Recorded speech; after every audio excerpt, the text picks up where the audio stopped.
And now Chapter 3, Akrura's Arrival in Vrindavan.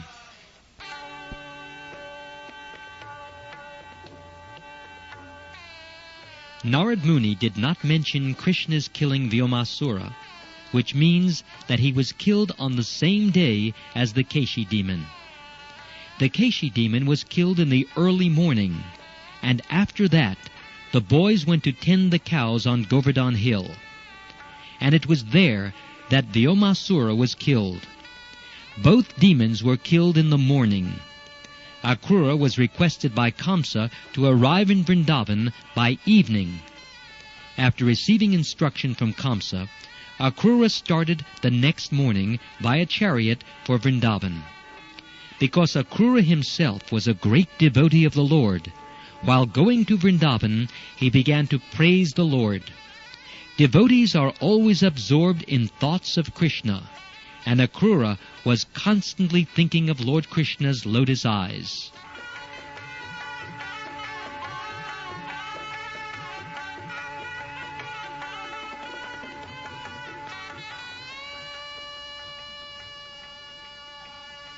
He did not know what sort of pious activities he must have performed to gain an opportunity to go see Lord Krishna. Akrura thought that if Krishna willed, he would be able to see him. Akrura considered himself most fortunate that he was going to see Krishna, whom great mystic yogis desire to see. He was confident that on that day all the sinful reactions of his past life would be finished, and his fortunate human form of life would be successful.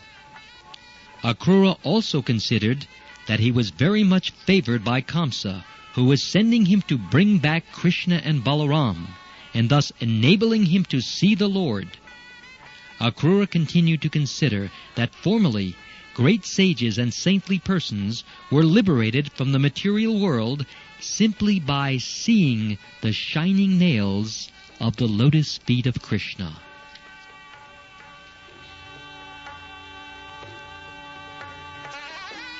That Supreme Personality of Godhead has now come, just like an ordinary human being, and it is my great fortune to be able to see him face to face, Akrura thought. He was thrilled with the expectations of seeing the very lotus feet which are worshipped by great demigods like Brahma, Narad, and Lord Shiva, which traversed the ground of Vrindavan and which touched the breasts of the gopis, covered with tinges of kumkum. He thought, I am so fortunate that I will be able to see those very lotus feet on this day, and certainly I shall be able to see the beautiful face of Krishna, which is marked on the forehead and the nose with tilak. And I shall also see his smile and his curling black hair. I can be sure of this opportunity because I see that today the deer are passing on my right side. Today it will be possible for me to actually see the beauty of the spiritual kingdom of Vishnu Loka, because Krishna is the supreme Vishnu, and he has advented himself out of his own good will. He is the reservoir of all beauty. Therefore, my eyes will be filled today.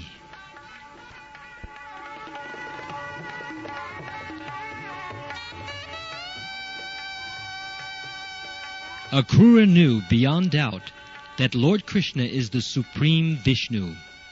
Lord Vishnu glances over the material energy, and thus the cosmic manifestation comes into being. And although Lord Vishnu is the creator of this material world, he is free by his own energy from the influence of material energy. By his internal potency, he can pierce the darkness of material energy. Similarly, Krishna, the original Vishnu, by expansion of his internal potency, created the inhabitants of Vrindavan. In the Brahma Samhita, it is also confirmed that the paraphernalia and the abode of Krishna are expansions of his internal potency. The same internal potency is exhibited on earth as Vrindavan, where Krishna enjoys himself with his parents and in the company of his friends, the cowherd boys and gopis.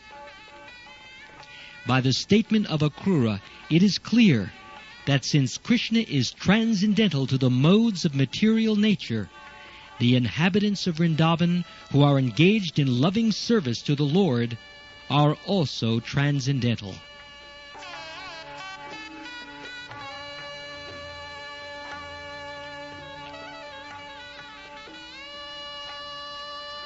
Akrura also considered the necessity of the transcendental pastimes of the Lord. He thought that the transcendental activities, instructions, qualities, and pastimes of Krishna are all for the good fortune of people in general. The people can remain constantly in Krishna consciousness by discussing the Lord's transcendental form, qualities, pastimes, and paraphernalia. By doing so, the whole universe can actually live auspiciously and advance peacefully. But without Krishna consciousness, civilization is but a decoration for a dead body. A dead body may be decorated very nicely, but without consciousness, such decorations are useless. Human society without Krishna consciousness is useless and lifeless.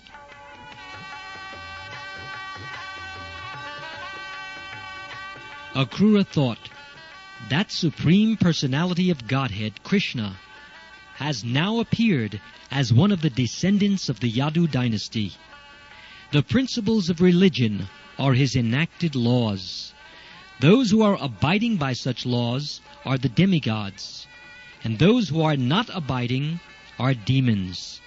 He has advented himself to give protection to the demigods, who are very obedient to the laws of the Supreme Lord. The demigods and the devotees of the Lord take pleasure in abiding by the laws of Krishna, and Krishna takes pleasure in giving them all sorts of protection. These activities of Krishna, his protecting the devotees and killing the demons, as confirmed in the Bhagavad Gita, are always good for men to hear and narrate. The glorious activities of the Lord will ever increasingly be chanted by the devotees and demigods.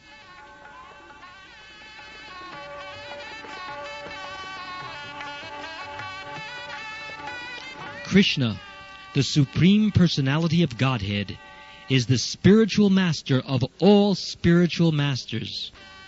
He is the deliverer of all fallen souls and the proprietor of the three worlds. Anyone is able to see him by eyes smeared with love of Godhead. Today, I shall be able to see the Supreme Personality of Godhead, who by his transcendental beauty has attracted the goddess of fortune to live with him perpetually. As soon as I arrive in Vrindavan, I will get down from this chariot and fall prostrate to offer my obeisances to the Supreme Lord, the Master of material nature and all living entities. The lotus feet of Krishna are always worshipped by great mystic yogis. So I shall also worship his lotus feet and become one of his friends in Vrindavan, like the cowherd boys.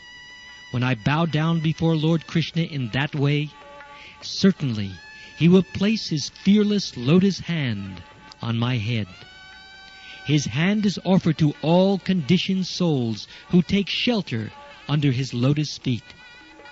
Krishna is the ultimate goal of life for all people who fear material existence, and certainly when I see him, he will give me the shelter of his lotus feet.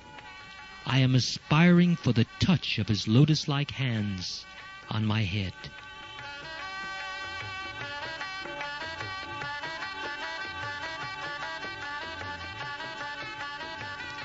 In this way, Akrura expected blessings from the hand of Krishna. He knew that Indra, who is the king of heaven and the master of the three worlds, the upper, middle, and lower planetary systems, was blessed by the Lord simply for his offering a little water, which Krishna accepted. Similarly, Bali Maharaj gave only 3 paces of land in charity to Vamanadev, and he also offered a little water, which Lord Vamanadev accepted, and thereby Bali Maharaj attained the position of Indra. When the gopis were dancing with Krishna in the Ras dance, they became fatigued, and Krishna smeared his hand, which is as fragrant as a lotus flower, over the pearl-like drops of perspiration on the faces of the gopis, and immediately they became refreshed. Thus Akrura was expecting benediction from that supreme hand of Krishna. Krishna's hand is capable of bestowing benediction upon all kinds of men if they take to Krishna consciousness. If one wants material happiness, like the King of Heaven, he can derive that benediction from the hand of Krishna. If one wants liberation from the pangs of material existence, he can also get benediction from the hand of Krishna. And if one in pure transcendental love for Krishna wants personal association and the touch of his transcendental body, he can also gain benediction from his hand.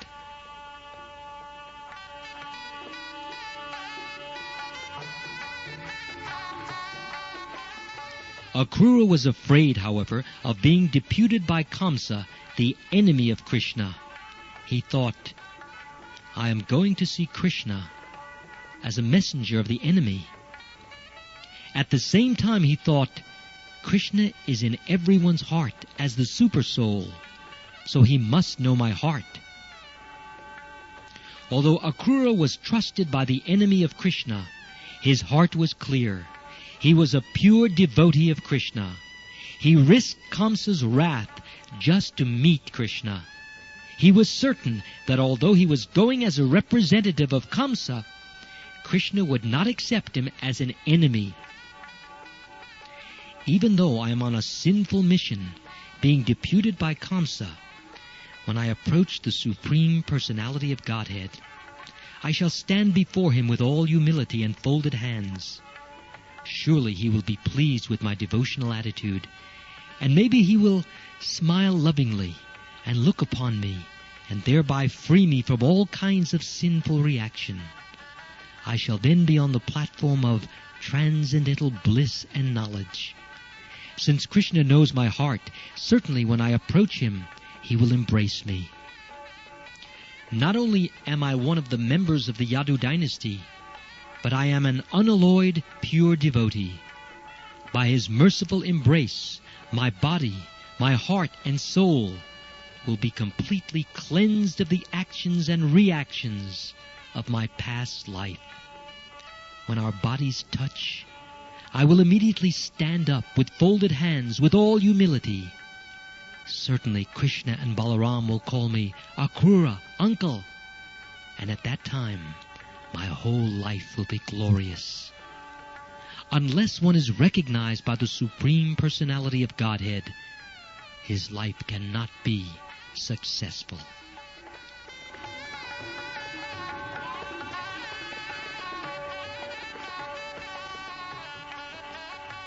It is clearly stated here that one should try to be recognized by the Supreme Personality of Godhead by one's service and devotion, without which the human form of life is condemned. As stated in the Bhagavad Gita, the Supreme Lord, Personality of Godhead, is equal to everyone. He has no friends and no enemies, but he is inclined to a devotee who renders him service with devotional love. The Bhagavad Gita also declares that the Supreme Lord is responsive to the devotional service rendered by the devotee.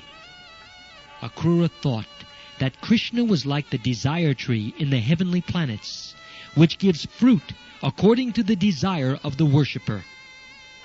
The Supreme Personality of Godhead is also the source of everything. A devotee must know how to render service unto him, and thus be recognized by him.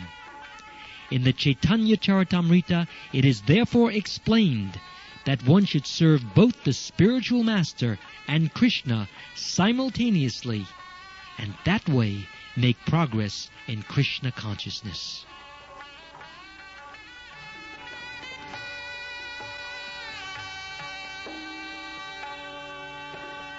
Service rendered to Krishna under the direction of the spiritual master is bona fide service, because the spiritual master is the manifested representative of Krishna.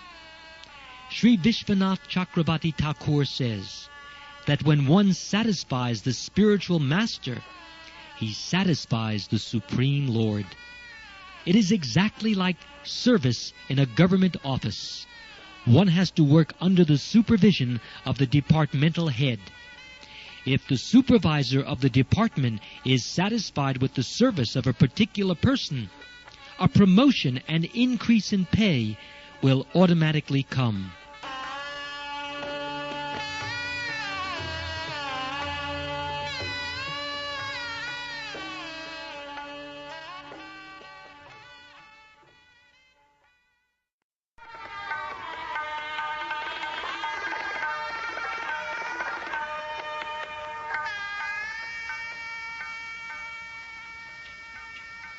Akrura then thought, when Krishna and Balaram are pleased with my prayers, certainly they will take my hand, receive me within their homes, and offer me all kinds of respectable hospitalities.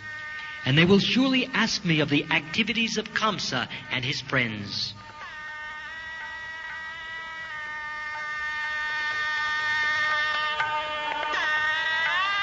In this way, Akrura, who was the son of Shvapalka, meditated on Sri Krishna on his journey from Mathura. He reached Vrindavan by the end of the day. Akrura passed the whole journey without knowing how long it took. When he reached Vrindavan, the sun was setting. As soon as he entered the boundary of Vrindavan, he saw the footprints of the cows and Lord Krishna's footprints impressed with the signs of his soul, the flag, trident, thunderbolt, and lotus flower. Upon seeing the footprints of Krishna, Akrura immediately jumped down from the chariot out of respect. He became overwhelmed with all the symptoms of ecstasy. He wept, and his body trembled. Out of extreme jubilation upon seeing the dust touched by the lotus feet of Krishna, Akrura fell flat on his face and began to roll on the ground.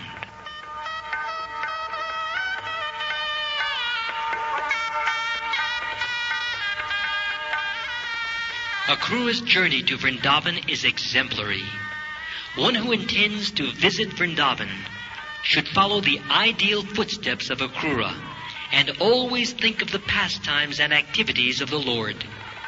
As soon as one reaches the boundary of Vrindavan, he should immediately smear the dust of Vrindavan over his body without thinking of his material position and prestige. Narottam Das Thakur has sung in his celebrated song, Vishaya Shariya Kabe Shuddha Habe Mana. When my mind will be purified after leaving the contamination of material sense enjoyment, I shall be able to visit Vrindavan. Actually, one cannot go to Vrindavan by purchasing a ticket. The process of going to Vrindavan is shown by Akrura.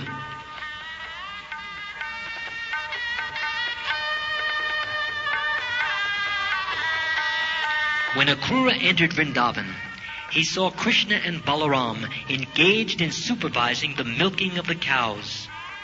Krishna was dressed in yellow garments, and Balaram in bluish. Akrura also saw that Krishna's eyes were exactly like the beautifully grown lotus flower of the autumn season. He saw both Krishna and Balaram in the spring of their youth. Although both were similar in bodily features, Krishna was blackish in complexion, whereas Balaram was whitish. Both were the shelter of the goddess of fortune. They had well-constructed bodies, beautiful hands, and pleasing faces, and they were as strong as elephants. Now, after seeing their footprints, Akrura actually saw Krishna and Balaram face to face. Although they were the most influential personalities, they were glancing at him with smiling faces.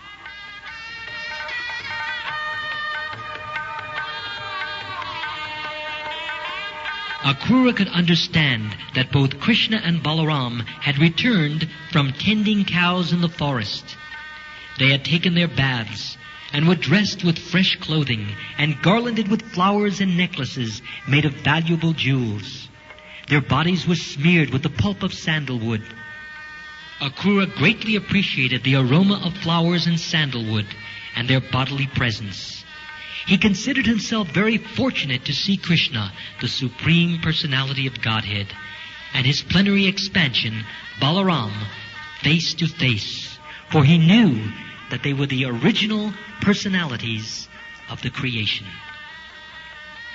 As stated in the Brahma Samhita, Krishna is the original personality of Godhead and the cause of all causes. Akrura could understand that the Supreme Personality of Godhead appeared personally for the welfare of his creation, to reestablish the principles of religion, and to annihilate the demons. With their bodily effulgence, the brothers were dissipating all the darkness of the world as if they were mountains of sapphire and silver.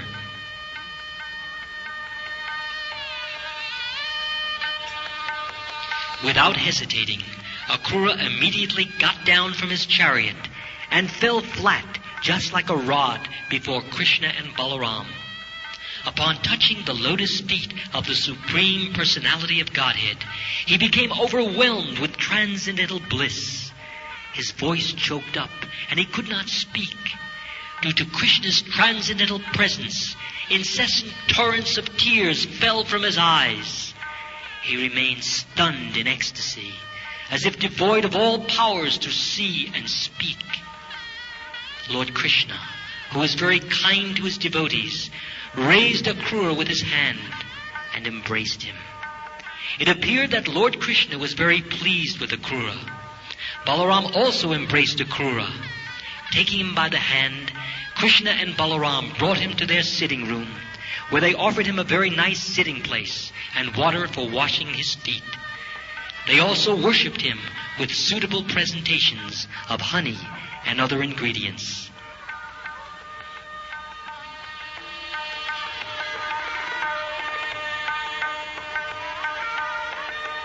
When Akrura was thus comfortably seated, both Krishna and Balaram offered him a cow in charity, and then brought very palatable dishes of edibles, and Akrura accepted them. When Akrura finished eating, Balaram gave him betel nut and spices, as well as pulp of sandalwood, just to make him more pleased and comfortable. The Vedic system of receiving a guest was completely observed by Lord Krishna himself to teach others how to receive a guest at home. It is a Vedic injunction that even if a guest is an enemy, he should be received so well that he does not apprehend any danger from the host. If the host is a poor man, he should at least offer a straw mat as a sitting place and a glass of water to drink. Krishna and Balaram welcomed Akrura in a way just befitting his exalted position.